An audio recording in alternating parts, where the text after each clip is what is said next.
All right, I'm gonna show you guys today what's going on with my water heater or lack of one, and show you how I got to this point. I'll include a couple of tips here because I went through all of them and every YouTube video, and so I'm gonna condense them all into one little thing to help you. Electric, we'll talk about pipes, draining, release valve, the whole nine, right? And we'll get to it. All right, so came in to the closet here. This is a upstairs bonus room closet. Came into this and looked down, and this pan had water to the very top. And luckily it didn't go over into the carpet, which is amazing. I don't know why or what the deal was there, but it did not. And how I noticed, this was full of stuff. I opened the door and it had a really bad smell in here. So obviously knew that was happening. Give me 1 second. Let me just make sure this guy is going. I'll just move that over there. When I realized that was happening, first two things I did. Number one is I came up here and just turned the water off. Okay, and I've read that and I've just learned this, that you have one water that's coming in, which is the cold, and typically your warm is actually going out, and that's going out to all the different stuff in the house, right? Showers, bathrooms, sinks, etc. So I shut this off so no water would leave, right, and get out. And then I went to outside and I shut out the main in the yard, in the front of the yard. So really, like, there's no water anywhere in my house right now. I actually have two water heaters, one for the right side of the house, then I have one in the garage for the left side of the house. Don't ask me why, it's just the way it was built. So the first thing I want to do is to check where the water is coming from. I looked down, I realized it was coming from right here. So I've read that inside of these things there are this glass-like panel or coating, I guess you would say, enclosure. And if that cracks, it could leak outside your tank and basically rust out and you're done. And I think that's what happened. Now, do I know? No. I just know it was leaking and it was time to replace this thing. So some of you guys might say in the comments that I should have done this or that, but honestly, what I was really happy about is that this thing went, because I hate it. And I want to do tankless. And I have electric, I don't have gas. So when electric tankless came out, that was like just looking for an excuse to replace this thing anyway. So now that I know that I'm going to replace it, I've got to drain the water. So obviously, first thing I did too, and after I turned that off, immediately turned the electricity off, right? So the breaker's gone, or the breaker's off. Now, the couple things that I did was to figure out, okay, how do I drain it? Let me see if I can drain it. So I hooked up a hose to the bottom here. Let me get down here. Mine's, it's like a little plastic deal. And a lot of times I've read that these things break pretty easy. But luckily mine wasn't. And this is probably this house was built in 97. So extremely old water tank. It's the original. And so I was worried that there was too much sediment in here because when I turned this on, it wasn't draining. And I'll tell you how I got it going here in just a second. So when I realized I wanted to do tankless, the first thing I had to do was, let me go buy one. So let me show you what that looks like. I bought this Performance Ream. It's the step up, actually. Let me show you here. It's let's see if I can get it. There it is. The RETX TEX 18. And this is good for, if you see here, it'll show you like it's good for, well, let's get the English side. Don't feel like doing that today. It's Friday. Let's see, here we go. So this shows you the model number and then approximate usage, right? So this one will cover, let's see, I think it was this one here. But it'll cover enough for me. That doesn't really show exactly what it covers, but it's good. Let's see, faucet. I'm trying to see this. Anyway, definitely look at this when you look at tankless, because it'll tell you. Instead of trying to figure this out on the video, because I'm not editing this video, just make sure you look at this. It has all the selection guides and how you do it. But anyway, I chose this one. This is should be good enough for the right side of my house. For the left side, I may opt to get just a little bit bigger one. Now, the difference about doing this is, and let me show you, this one has the two, hot, cold, obviously. But then to get inside here, you need two 40 amp breakers. Well, that water heater that I have in there is actually 130. So I need two things done.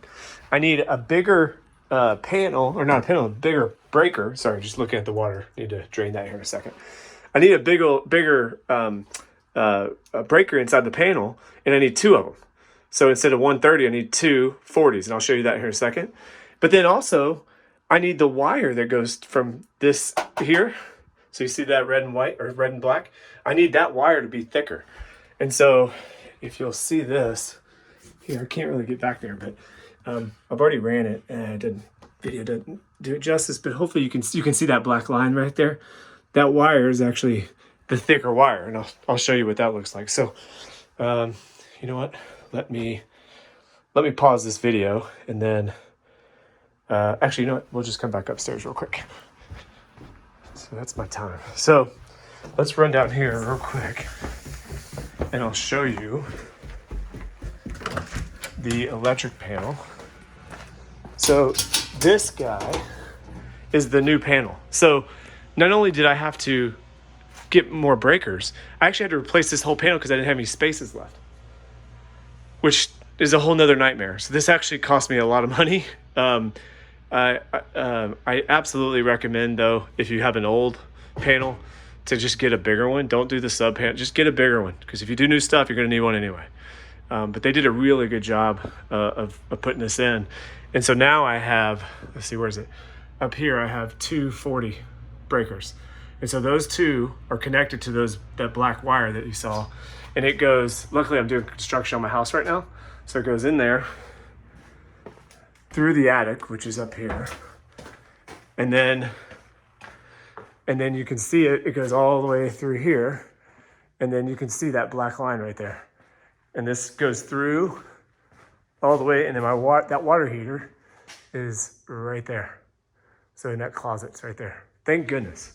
So it wasn't too hard to get there. We didn't have to do drywall or anything. Well, just that little panel you saw in the garage. So let's go back up here. Hopefully the water's not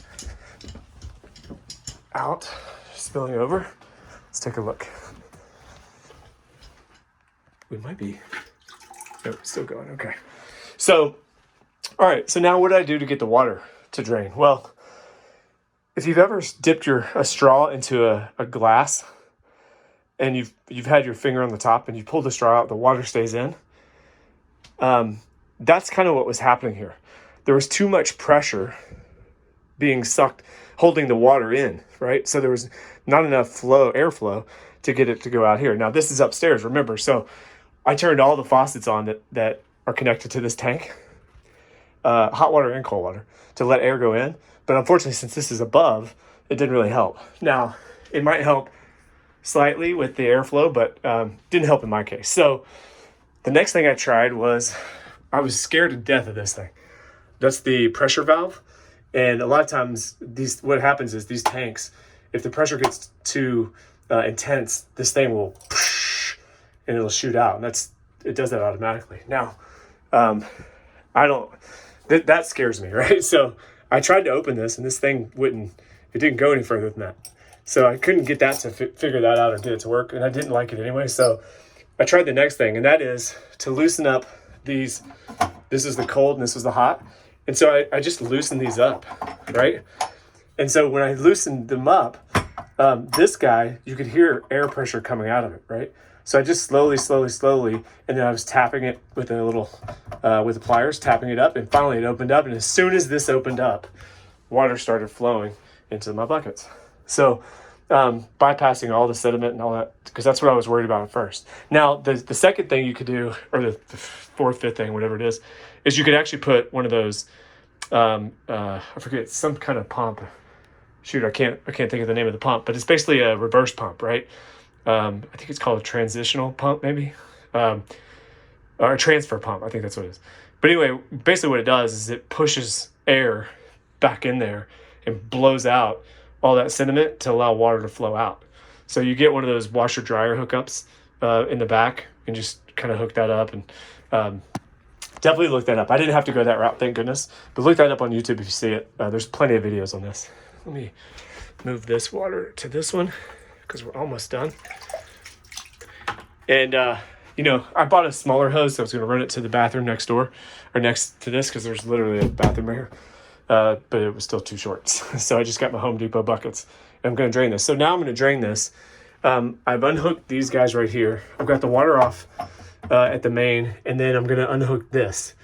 Once I unhook this, and this tank is drained, then I'm going to, I don't know how, but I'm going to pick this son of a bitch up, and we're going to take it downstairs and throw it in the trash can. Luckily, I have a dumpster outside too, so I can probably just toss it in there, to be honest. And then once I do that, then I will start cutting these pipes. I'll probably cut this here because I don't want to cut on this side, because that's actually should be okay on that, because this is out.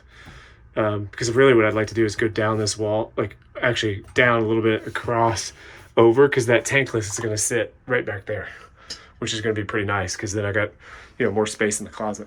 So, and you know what, I honestly can put something here to block it off. I don't know that I need to, but anyway, so that's the deal. What a nightmare.